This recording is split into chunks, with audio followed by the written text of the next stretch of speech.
Hello दोस्तों, welcome back विद्या institute Gorakhpur में। मैं मनु चौधरी आपको समावेशी शिक्षा पढ़ा रहा हूं और समावेशी शिक्षा में एक टॉपिक आता है पिछड़े बालक। तो पिछड़े बालक जैसे कि नाम से पता चल रहा है कि जो कि पिछड़ जाते हैं, मतलब कि एक तरीके से छूट जाते हैं। जो सामान्य बालकों से भी जिनका स्तर नीचा होता है उन्हीं को हम पिछड़े बालक बोलते हैं या बैकवर्ड चिल्ड्रन बोलते हैं। तो अगर हम इसकी पर्टिकुलर डेफिनेशन समझें तो ऐसे बालक जो औसत बालकों की तरह प्रगति करने में असमर्थ होते हैं, मतलब कि जो सामान्य तौर पर बच्चों को जो ज्ञान दिया जाता है तो जो सामान्य बच्चों के पास तो होता है, लेकिन कुछ बच्चे ऐसे होते हैं जो सामान्य से भी जिनका स्तर नीचे होता है, कम होता है, तो उनको बोलते हैं पिछड़े बालक। अब देखो, ऐसे बालक कक्षा में औसत कार्य नहीं कर पाते। जो एवरेज बालक कर लेता है वो पिछड़े बालक नहीं कर पाते। अब पिछड़े बालक का जो मंद होना आवश्यक नहीं है, बल्कि मंद बुद्धि पिछड़ापन का कारण हो सकता है। कि कुछ बच्चे ऐसे होते हैं कि पिछड़ापन मतलब ये नहीं कि उनकी हाइट वाइट सब चीज़ें कम रह गई, तो पिछड़ापन का कारण ये हो सकता है कि उनका मानसिक स्तर पिछड़ापन रह चुका हो। किसी किसी बच्चे को देखा होगा कि आपने हाइट और उसका मतलब कि शरीर तो इतना बढ़ जाएगा, लेकिन उसमें क्या होता है, पिछड़ेपन का शिकार हो जाता है। वो 5th क्लास में होता है और वो 3rd और 4th क्लास की बातें सीख रहा होता है, तो इस तरीके से भी पिछड़ेपन का कारण हो सकता है। अब इसमें देखो, किसी ना किसी राइटर के अनुसार हर एक जो टॉपिक की डेफिनेशन जरूर याद कर लेना। याद भी ना करो तो उसके कुछ की पॉइंट होते हैं, जैसे कि देखो, ये है एक स्टील वेलवर्ट का अनुसार है ये, पिछड़ा हुआ बालक वह बालक है जो अपने पाठशाली जीवन के अध्ययन काल में मध्य से अपनी आयु के अनुरूप सामान्य कक्षा से नीचे की कक्षा का कार्य करने में भी असमर्थ होता है। सपोज करो कोई बच्चा है और वो 4th क्लास में है और वो 3rd क्लास का काम भी करने में असमर्थ है। सपोज करो जैसे कि हम मैथ पढ़ा रहे हैं और मैथ में 4th क्लास में बच्चों को मिनिमम एडिशन, सब्ट्रैक्शन और मल्टीप्लिकेशन तो आता ही है, या फिर असेंडिंग और डिसेंडिंग ऑर्डर तो आता ही है।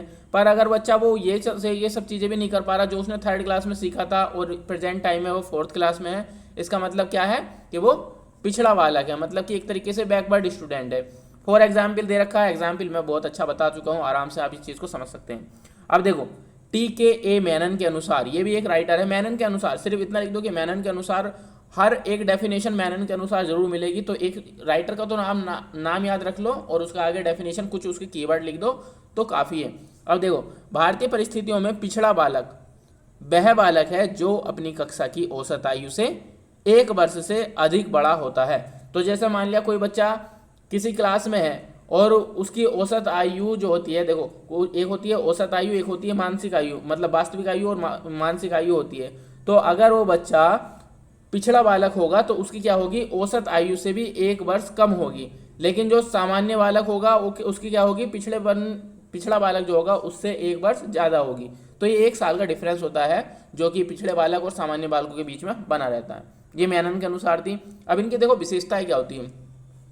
विशेषताएं तो आती ही आती है, मतलब कि किसी भी क्वेश्चन में आपसे पूछ लेता है, 3rd सेमेस्टर में खासकर यही पूछता है कि पिछड़े पिछड़े बालक से आप क्या समझते हैं और उनकी विशेषताएं की व्याख्या करिए। तो आपको विशेषताएं तो लिखनी पड़ेगी, लगभग 4-5 पॉइंट आप याद कर सकते हैं। तो पिछड़े बालकों से सीखने की गति बहुत धीमी होती है। तो जो पिछड़े बालक होते हैं उनकी सीखने की गति धीमी होती है।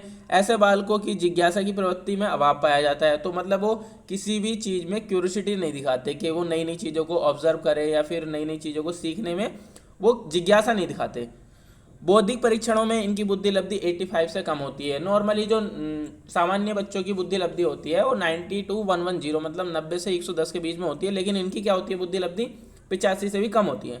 पिछड़े बालकों में उत्तरदायित्व की भावना का विकास नहीं होता। उत्तरदायित्व मतलब किसी को कोई एक जिम्मेदारी दे दी तो वो उसको बखूबी निभाता है। लेकिन अगर जो पिछड़ा बालक होता है, क्लास में कोई है और हमने मान लिया किसी टीचर को 5-10 मिनट के लिए बाहर जाना पड़ गया और वो टीचर बोले कि जो पिछड़ा बालक है उसी को अगर इतनी रेस्पॉन्सिबिलिटी दे कि अगर कोई क्लास में नॉइस करता है तो उसका नाम ब्लैक बोर्ड पे लिख देना, या कि कोई बच्चा शोर ना मचा पाए, कोई बच्चा इधर से उधर ना खड़ा हो, तो इस तरीके की अगर उसको रेस्पॉन्सिबिलिटी दी जाती है या जिम्मेदारी दी जाती है तो वो उसको निभाने में असमर्थ होता है। व्यवहार संबंधी समस्याओं की अभिव्यक्ति और अपनी या उससे नीचे की कक्षा का कार्य करने में असमर्थ होता है। तो ये चीज़ हम पहले बता चुके हैं कि जो पिछड़े बालक होते हैं वो अपनी कक्षा से निचली कक्षा जो वो पास करके आ चुके हैं उस कक्षा को भी वो बखूबी नहीं समझ पाते हैं। अब देखो प्रकार कौन कौन से होते हैं। एक तो होता है इंडिविजुअल, व्यक्ति, जो मतलब कि एक पर्टिकुलर के हर एक स्टूडेंट में अलग अलग होगा पिछड़ेपन का। एक होता है सामूहिक, तो कुछ बच्चों का पूरा ग्रुप ही होता है पिछड़ा, और कुछ होते हैं कि वो इंडिविजुअल मतलब अकेला ही पिछड़ेपन का शिकार होता है। जैसे कि जहाँ किसी कक्षा में कुछ छात्र पिछड़े हुए हैं और उनके पिछड़ेपन का कारण अलग अलग है, वह पिछड़ापन व्यक्ति पिछड़ापन होता है। जैसे मैंने बताया कि मान लिया किसी क्लास में 10 बच्चे हैं, 10 बच्चे में से 2 बच्चे पिछड़े हुए बच्चे हैं, तो उनमें क्या है, वो व्यक्तिगत गुण होगा कि उस बच्चे को कोई बात नहीं समझ में आ रही और उसको कोई बात नहीं समझ में आ रही, तो दोनों का स्तर अलग अलग होगा। लेकिन सामूहिक में क्या होता है, होते हैं कुछ ऐसे नालायक से बच्चे, क्या होता है उनका पूरा एक ग्रुप बना होता है, वो क्लास में तंग करने का काम करते हैं, उनको हम एक तरीके से समस्यात्मक बालक भी बोल सकते हैं। तो वो क्या काम करेगा, उनका एक पिछड़ापन होता है कि वो पिछली क्लासों में भी जितना सीख चुके उस चीज़ को भी समझने में वो असमर्थ होते हैं, या फिर अगर तुम उनसे पिछली क्लास के बारे में भी पूछने लगो तो वो चीज़ें नहीं बता पाते वो, तो वे बच्चे होते हैं सामूहिक प्रकार से जो पिछड़े होते हैं, एक ग्रुप पूरा। अब देखो पिछड़े बालकों की पहचान कैसे होती है, तो निरीक्षण द्वारा हो सकती है। बालक समय समय पर ली गई साप्ताहिक, मासिक, अर्धवार्षिक और मतलब जो भी जिस तरीके के भी एग्जाम होते हैं उन सब के आधार पर बच्चों की पहचान की जा सकती है। जैसे कि एक मार्क्स से डिसाइड कर लेते हैं, सपोज करो 10 नंबर का टेस्ट लिया हमने, जो कि साप्ताहिक मान लो या मंथली मान लो, और उसमें से हमने एक मिनिमम रेंज मानी कि अगर किसी बच्चे का मार्क्स 5 नंबर से कम आए तो वो एक तरीके से अपना सामान्य स्तर से भी नीचे है, और ऊपर को जो है जिसके 5 आए वो सामान्य है, और सामान्य से ऊपर जो है वो प्रतिभाशाली हो जाएगा या उत्कृष्ट बच्चा हो जाएगा। तो इस तरीके से हम एक लेवल बना देते हैं। तो अगर किसी बच्चे का मार्क्स जो आता है 5 नंबर से कम आता है तो इसका मतलब वो क्या है, पिछड़ा बालक है। तो ये हमने कैसे पता किया, निरीक्षण के द्वारा। अब आगे देखिए इसमें परीक्षण के द्वारा। परीक्षण कैसे, कि देखो व्यक्ति का बुद्धि परीक्षण करते हैं, ये सबसे इंपॉर्टेंट है, ये चीज़ें पूछी जाती है, इसको ध्यान में रख लेना बहुत अच्छे से। तो शैक्षिक रूप से पिछड़े हुए बालक मानसिक रूप से भी पिछड़े होते हैं, जो मतलब कि एजुकेशन में पिछड़े होते हैं उनका मानसिक स्तर भी थोड़ा मतलब एक तरीके से कह सकते हैं कि डाउन होता है। इन बालकों की बुद्धि लब्धि बुद्धि परीक्षण के माध्यम से ज्ञात किया जाता है। तो इनकी बुद्धि लब्धि जो ज्ञात की जाती है बुद्धि परीक्षण की। अब देखो इसका फॉर्मूला आता है, फॉर्मूला हमेशा याद रखना, टर्मन ने दिया था ये। बुद्धि लब्धि बराबर होता है मानसिक आयु मतलब कि mental age upon real age multiply by 100। तो मानसिक आयु बटे वास्तविक आयु मल्टीप्लाई बाय 100, ये फॉर्मूला याद रख लो। दोबारा बोल रहा हूँ मैं, बुद्धि लब्धि बराबर होता है मानसिक आयु बटे वास्तविक आयु। इसको हम शॉर्ट फॉर्म में ऐसे रखते हैं MA बटे RA मल्टीप्लाई बाय 100। RA बोल सकते हैं रियल एज, या फिर CA बोल सकते हैं। अब देखो उपलब्धि परीक्षण, सामूहिक परीक्षण, अन्य मनोवैज्ञानिक परीक्षण और भी बहुत सारे ऐसी विधि होती हैं जिनसे हम बच्चों के पिछड़ेपन का पता कर सकते हैं कि कौन सा बच्चा पिछड़ा है या कौन सा बच्चा नहीं है। अब देखो शैक्षिक रूप से पिछड़े बालकों के पिछड़ेपन का कारण क्या होता है। जो बच्चे एजुकेशनल टाइप से पिछड़ेपन होते हैं उनका मेन रीजन क्या होता है कि वो क्यों नहीं सीख पाते। जो टीचर सबको पढ़ा रहा है वो मोस्ट ऑफ द बच्चों को तो समझ में आ रहा है, अगर क्लास में 10 बच्चे हैं तो 8 को तो समझ में आ रहा है, लेकिन 8 को सामान्य स्तर पर समझ में आ रहा है, लेकिन 2 को जो है सामान्य स्तर पर भी समझ में नहीं आ रहा, वो सामान्य से भी नीचे चले जा रहे हैं। तो क्या कारण होता है उनका, शारीरिक और मानसिक स्वास्थ्य। शारीरिक और मानसिक स्वास्थ्य ऐसा कहते हैं कि किसी का दिमाग थोड़ा सा डिस्टर्ब होता है, मतलब उसका ध्यान इधर उधर होता है, तो ये हो सकता है मानसिक स्वास्थ्य। और शारीरिक मतलब कि उसके अंदर कोई मेंटली फिजिकली डिसेबिलिटी होती है। पारिवारिक कारण होता है कि घर पे कोई लड़ाई झगड़ा हो रहा है मम्मी पापा में, अंकल आंटी में, तो उस तरीके से ही वो उसका कंसंट्रेट नहीं हो पाता है क्लास में, जिस वजह से क्या होता है उसका स्तर गिर जाता है और वो पिछड़ जाता है। परिवार का आकार होता है, कभी कभी ऐसा होता है कि एक बहुत बड़े मतलब कि 10-12 कैंडिडेट का एक परिवार होता है, तो उसमें बच्चा एडजस्ट नहीं कर पाता है, मतलब कि उसके दिमाग में सभी से रिलेटेड बातें घूमती रहती है। एक बात बोली जाती है कि जितने कम दोस्त होंगे या जितने कम रिलेटिव होंगे उतना ही ज़्यादा दिमाग में स्पेस बचता है और उतनी ज़्यादा हमें नॉलेज गेन करने को मिलती है। और क्या होता है, माता पिता की यह शिक्षा, मतलब कि अगर मम्मी पापा नहीं पढ़े लिखे हैं तो थोड़े से चांस हैं, मतलब आज की डेट में तो ये डिपेंड नहीं करता, अगर बच्चे में सीखने की शक्ति है या सीखने की इच्छा है तो वो आराम से सीख सकता है। और निम्न बौद्धिक स्तर और निर्धनता, निर्धनता को हम एक कारण मान सकते हैं, एक रीज़न मान सकते हैं कि इसकी वजह से बच्चे पिछड़ जाते हैं, क्योंकि कुछ बच्चे अपना 14-15 साल की उम्र में ही कुछ काम करने लग जाते हैं, तो फिर वो एजुकेशन की तरफ इतना कंसंट्रेट नहीं कर पाते हैं। पिछड़े बालकों की शिक्षा, पिछड़े बालकों की जो होती है शिक्षा कैसी होनी चाहिए, विशिष्ट विद्यालयों की स्थापना होनी चाहिए। अब उन सारे बच्चों को चुन करके लेकर आओ, एक अलग स्कूल स्थापित करो और उसमें उनको शिक्षा देनी स्टार्ट कर दो। और विद्यालय में विशिष्ट कक्षाओं की व्यवस्था, या फिर उसी एक स्कूल में सारे बच्चों को निकालो और उनको एक स्पेशल एजुकेशन दी जाए, एवरेज मान करके। जैसे मान लिया हमने 5th क्लास के नीचे तक के जितने पिछड़े बालक थे उनको निकाल लिया और एक अलग सेक्शन हमने बना दिया, तो अलग सेक्शन में उनको क्या करेंगे, हम बेस से फिर से स्टार्ट करेंगे। उनको फिर से दोबारा से हम ABCD या फिर रीडिंग, राइटिंग और मल्टीप्लाई, एडिशन, सब्ट्रैक्शन, वट जो भी होता है, बेसिक चीज़ें होती हैं, उनको हम फिर से पढ़ाना स्टार्ट करेंगे। और भी ये चीज़ें होती हैं इनकी, जो इनका पिछड़े बालकों की शिक्षा होती है विशेष पाठ्यचर्या द्वारा, मतलब उनका एक सिलेबस अलग से ही डिफाइन किया जाए, या फिर विशेष शिक्षण प्रवृत्तियों का प्रयोग अलग से ही कुछ एक तरीके से प्रोजेक्ट तैयार करके उनको एक इफेक्टिव तरीके से एजुकेशन दी जाए। ये पॉइंट कुछ याद कर लेना। 1879, 1905 और 1911 आगे लिखा हुआ है। इनमें प्रथम जो थी मनोवैज्ञानिक प्रयोगशाला बुंट ने बनाई थी, और फर्स्ट परीक्षण किया था अल्फ्रेड बिने ने, बुद्धि परीक्षण, ये किया था 1905 में। और 1911 बिने ने किया था साइमन ने। ये उसी का दौर है जब साइमन इंडिया आया था, और उसके संपर्क में वो गाया गया था जनगण मन अधिनायक जय है पे एयरपोर्ट पे। तो ये क्वेश्चन एक हिस्ट्री का हो गया। समावेशित बच्चों का अधिगम जांचने हेतु आवश्यक टूल्स व तकनीकी, तो उनका जो है अधिगम जांचने के लिए कौन कौन से टूल्स या कौन कौन सी हम मेथड का यूज करते हैं, तकनीकी का यूज करते हैं। तो बुंट ने 1879 में जर्मनी में प्रथम मनोवैज्ञानिक प्रयोगशाला खोली। ये क्वेश्चन एकदम छाप लो, बहुत अच्छा क्वेश्चन है। बुंट ने 1879 में, अगर मान लिया प्रयोगशाला से रिलेटेड, मनोवैज्ञानिक प्रयोगशाला से रिलेटेड कोई सा भी क्वेश्चन आ गया, लॉन्ग में हो या शॉर्ट में हो, अगर तुम एक लाइन में ये भी लिख दोगे ना कि बुंट ने 1879 में जर्मनी में प्रथम प्रयोगशाला खोली थी मनोवैज्ञानिक, तो आपको मार्क्स मिलने के चांसेस बढ़ जाते हैं, क्योंकि आपने थोड़ा एक फैक्चुअल चीज़ याद कर रखी है। अब देखो अल्फ्रेड बिने ने क्या किया था, ने सबसे पहले बुद्धि परीक्षण किया 1905 में, 1905 में, और इसका निर्माण किया इसने, जो भी इसका बुद्धि परीक्षण था, और इसी कारण इन्हें बुद्धि परीक्षण का जनक माना जाता है। तो जो बुद्धि परीक्षण का जनक किसे बोलते हैं, बिने को, अल्फ्रेड बिने को।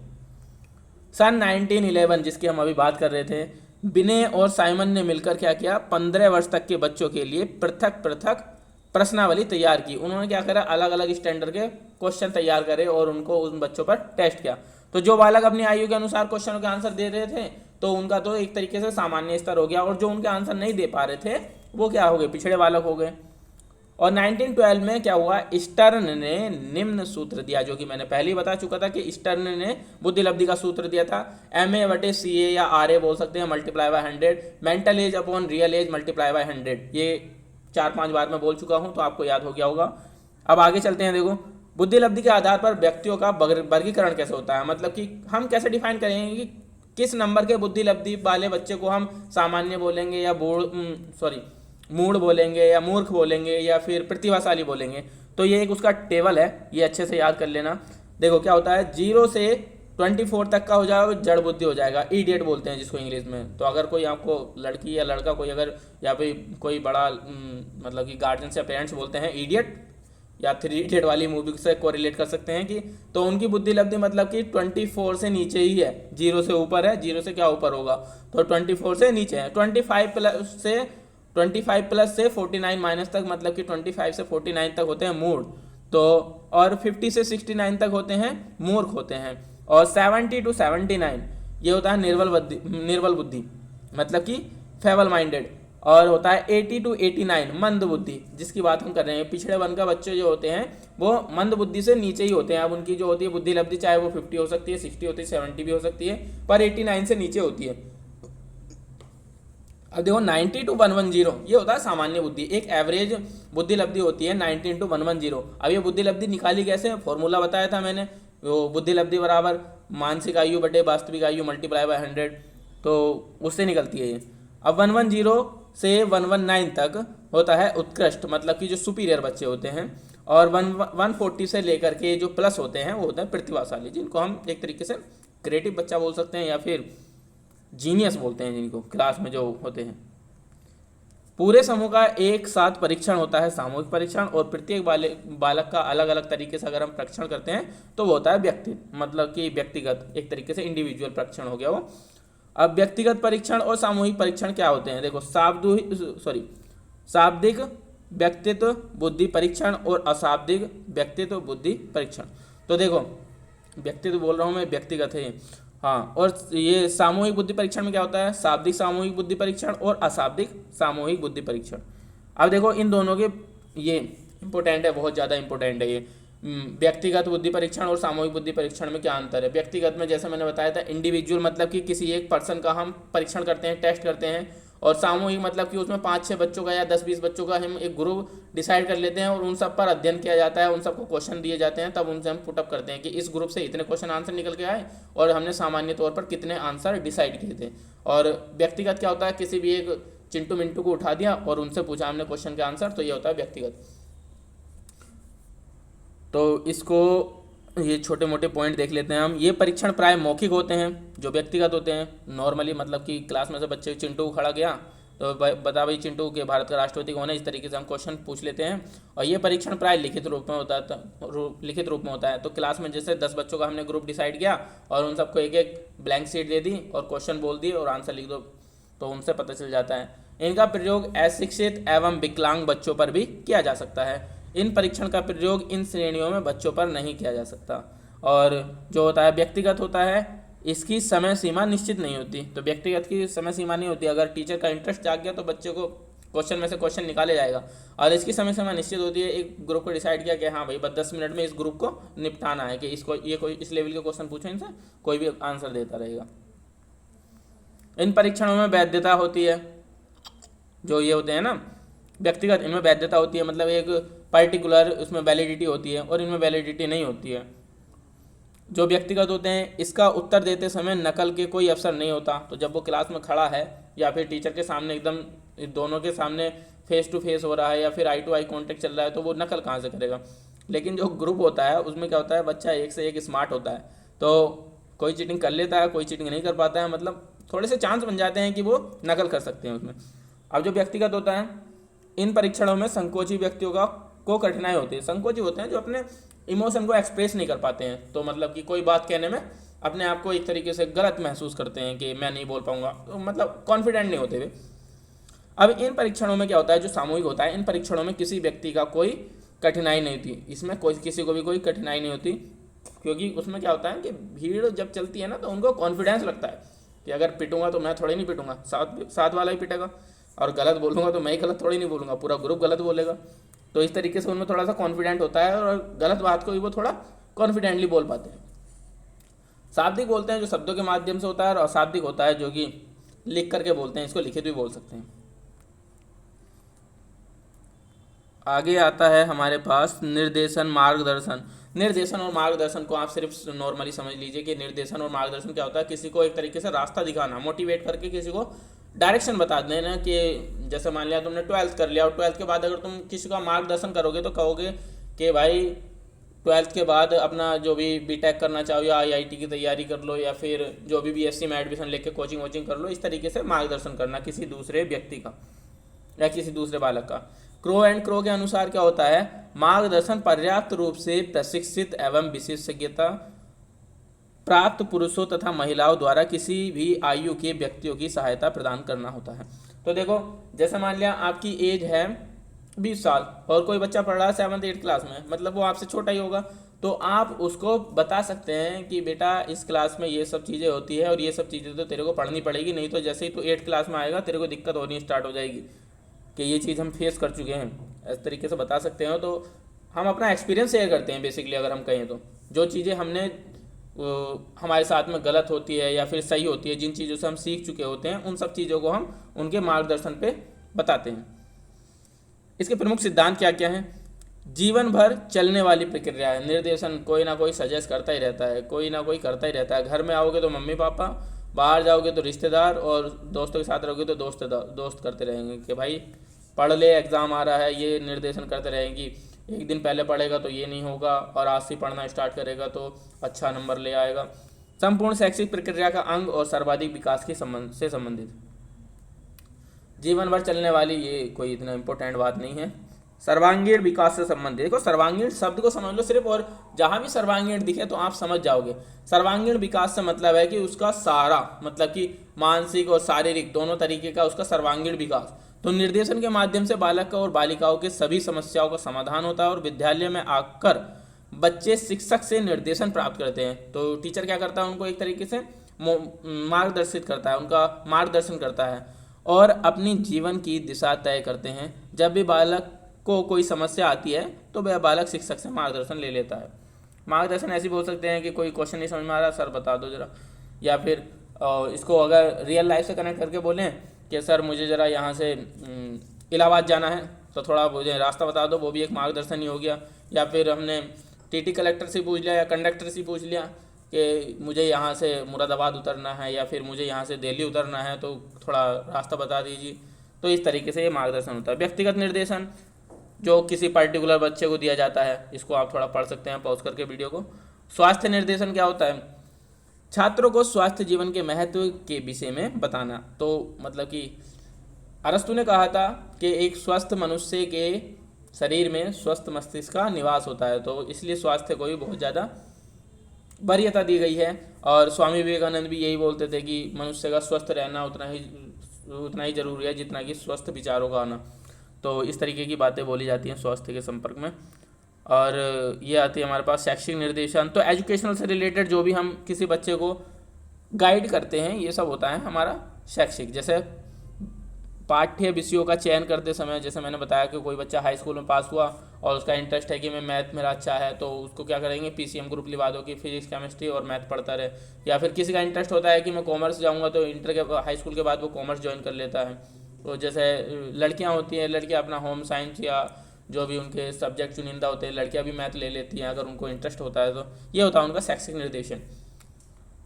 अब आता है हमारे पास सामाजिक निर्देशन। वाह भाई वाह, सबसे इम्पोर्टेंट, मतलब कि बहुत नेचुरल सा टॉपिक है ये सामाजिक निर्देशन। तो विद्यालय में होने वाले विभिन्न कार्यक्रमों के आयोजन से छात्रों को सुझाव देना। तो जैसे बच्चों को कोई भी इवेंट होता है क्लास में या स्कूल में, तो उनके हिसाब से उनको थोड़ा एक सुझाव देना, एक तरीके से उनको गाइड करना। या फिर छात्रों को विद्यालय से संबंधित सामाजिक जीवन का अवबोध कराना और छात्रों को सामाजिक समायोजन के संबंध में आवश्यक परामर्श देना कि बच्चे देखो ऐसे नहीं होता है कि ये सारे गलत काम होते हैं इस तरीके से कि किसी को डराना, धमकाना, चोरी करना, झूठ बोलना, ये सब गलत बातें होती है, समाज में इस तरीके से नहीं रह जाता है। तो इस तरीके का अगर हम उनको सुझाव देते हैं तो ये होता है सामाजिक, जो हमें बताता है कि हमें समाज में किस तरीके से रहना है, जो हमारे लिए वो शर्तें तैयार करता है या जो हमें समाज के नियमों से अवगत कराता है, वो सारे होते हैं सामाजिक निर्देशन। और वो सामाजिक निर्देशन हमको बताएगा कौन? जो उन चीज़ों को फेस करता है, जो उन सबका अनुपालन करता है, उन सबका पालन करता है। व्यवसायिक निर्देशन होता है किसी भी अपने काम करने की क्षमता जो होती है किसी भी बच्चे में या फिर किसी भी व्यक्ति में हो सकती है, जो भी उसमें काम करने की क्षमता होती है और उनको काम करते समय जो गाइडेंस दिया जाता है। सपोज करो कि कोई ड्राइवर है और उसको ड्राइवरी नहीं आती, या फिर उसको हल्की सी ड्राइवर आती है और जो उसके साथ में पड़ोस में बच्चा बैठा है या फिर आदमी बैठा है उसको अच्छे से ड्राइवरी आती है, तो वो क्या हो गया, उनका एक तरीके से व्यवसाय हो गया। तो वो उसको बताएगा कि भाई एक्सीलेटर इतनी ज़ोर से नहीं दबाते हैं, ब्रेक धीरे से लगाते हैं, ब्रेकर पे हल्के से उतारते हैं, मेन हाईवे पे 60 to 70 की स्पीड रखते हैं। वो इस तरीके से गाइडेंस करता रहता है। या फिर व्यावसायिक निर्देशन एक तरीके से, वो समझ लो कोई टीचर होता है तो टीचर क्या करता है, बच्चों को समझाता है, ईजी लैंग्वेज में समझाता है। तो क्या होते हैं, जो सुपीरियर होते हैं वो उनको समझाएंगे कि बच्चों को इस तरीके से समझाते हैं कि वो एकदम इमेजिन कर पाए, रियल लाइफ से कनेक्ट करके उनको सारी चीज़ें बतानी चाहिए। तो ये होती है व्यवसाय से संबंधित। परामर्श जानते हो कि कोई भी दे देता है आजकल। तो निर्देशन की विधियाँ, प्रमापीकृत विधियाँ, इनको छोड़ो, बस इनका नाम याद रख लेना, जो कि बुद्धि परीक्षण, रुचि परीक्षण, अभिरुचि परीक्षण, उपलब्धि परीक्षण और व्यक्तित्व परीक्षण। अप्रमापीकृत प्राविधियाँ क्या क्या है इसमें ये, हाँ, इसके अंतर्गत उन प्राविधियों को शामिल किया जाता है जिनकी रचना सुविधा और आवश्यकता के अनुसार की जाती है। ये प्राविधियाँ आत्मनिष्ठ होती हैं, जैसे कि साक्षात्कार हुआ, अवलोकन हुआ, समाज मिति और प्रश्नावली, व्यक्ति अध्ययन निर्धारण, आत्मकथा और संचित अभिलेख, जो भी हमारे पास रिटर्न एविडेंस है। पाठ्य शह क्या लिख रखा है, ये छोड़ो इस चीज़ को। बालकों को उचित निर्देशन देने में शिक्षक की भूमिका। तो बालकों को जो उचित निर्देशन देता है टीचर, तो उसमें टीचर का क्या रोल होना चाहिए, उसकी टीचर किस तरीके से बच्चों को एक अच्छा सा सजेशन दे सकता है, अच्छे से गाइड कर सकता है। तो उनकी परीक्षा से संबंधित निर्देश दे सकता है कि आज से 1 महीने बाद तुम्हारे एग्ज़ाम है और ये सिलेबस आएगा, इनको याद करो, उसके बाद लिख करके देखो, जो वर्ड मीनिंग है उनको अच्छे से प्रैक्टिस करो। इस तरीके से दे सकता है, या फिर जो टीचर होगा अभिभावकों से संबंध स्थापित करेगा और बच्चों को ध्यान रखने के लिए बोलेगा कि आपके बच्चों के पेपर आने वाले हैं और इन पर इस तरीके से ध्यान रखना कि ये सुबह को जल्दी उठ करके याद करें, खाना थोड़ा शाम को कम खाएं जिससे कि नींद थोड़ा लेट आए, शाम को भी पढ़ने दिया जाए। अब देखो, अच्छी निर्देशन सेवा होती है, बाल केंद्रित होती है, ये क्वेश्चन आंसर है। व्यक्ति की बुद्धिमत्तापूर्ण चयन एवं समाज के द्वारा दी जाने वाली सहायता को क्या बोलते, किसने दी थी ये डेफिनेशन जो दी थी, ये दी थी अयंगर जैन जोन्स ने, और ये भी एक डेफिनेशन है जो स्किनर ने दी थी। परामर्श, परामर्श क्या होता है इसको हम नेक्स्ट वीडियो में पढ़ेंगे। तब तक के लिए मुस्कुराते रहिए। Thank you and have a good day.